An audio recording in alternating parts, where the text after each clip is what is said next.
What is going on, guys? Chris here from Adamantium Productions, and today I'm going to be talking about the DJI Ronin-s and whether it's still worth to buy in 2020. If you're new to this channel, please consider subscribing as I make tutorials on cinematography and photography. And if you're into that stuff, then yeah, it's free to subscribe.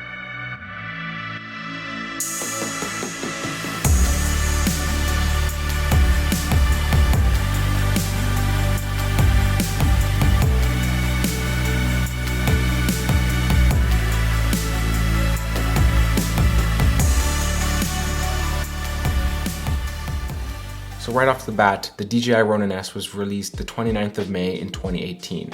These are the specs of the DJI Ronin-s. It supports cameras up to 3.6 kilograms, has about 12 hours of battery life. It charges via USB-C, which is great, so it's convenient. You don't have to carry around any batteries. I remember when I used to shoot on the Zion Crane 2, I had to carry a bunch of batteries around to make sure I could power the camera.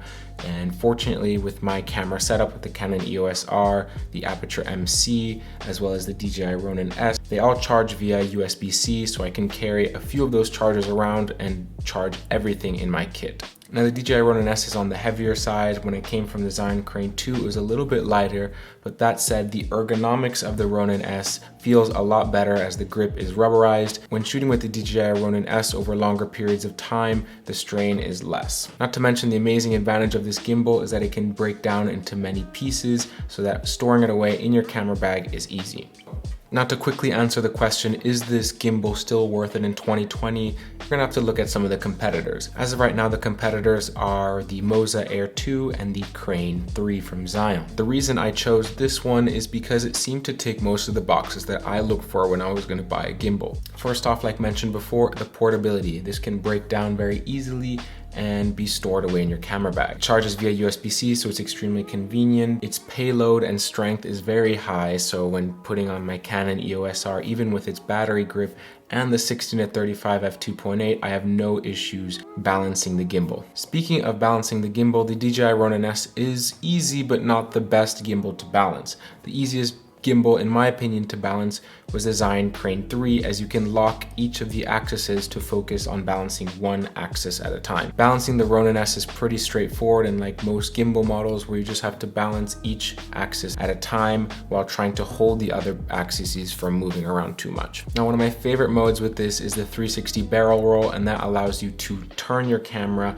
in a 360 motion to create this spin 360 effect that's really cool and awesome for music videos. So I do definitely recommend this gimbal for 2020 as it ticks a lot of the boxes, and in terms of payload, it is pretty future-proof. And being part of DJI, it comes with the amazing DJI app, so you can control all the settings through there, as well as DJI's customer support seems to be a little bit more consistent than Zion and Moza.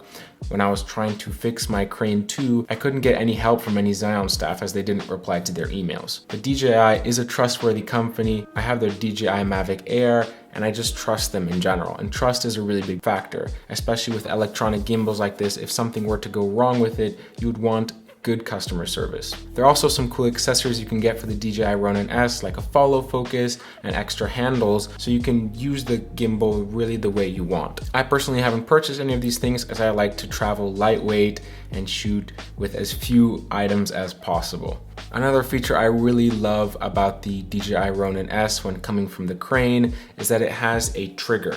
Now the trigger on this functions as a lock mode. So if I'm shooting in follow mode or something and I press down on the trigger, it locks the motors and allows me to keep the camera pointing in the exact same direction for the rest of the shoot. Another really cool and strong feature is the joystick. It's very responsive and you can use it to change through the settings and control the gimbal's axes just with your thumb, and it's really cool. I haven't connected it, but it has a record button right here, and you can connect your camera to the gimbal and press stop and record from the gimbal itself. So basically, in summary, the DJI Ronin-s is an amazing gimbal, and it's still a gimbal that is very relevant in 2020. There are new gimbals always coming out with slightly better features, but nothing drastically better than the Ronin-s. So if you're on the fence of purchasing the Ronin-s, you probably should. If there isn't a feature in a new gimbal that really is something that you need, then the DJI Ronin-s is going to be great and allow you to shoot any kind of video you want. And the great thing is that the price has gone down a lot. You can pick them up for about $500.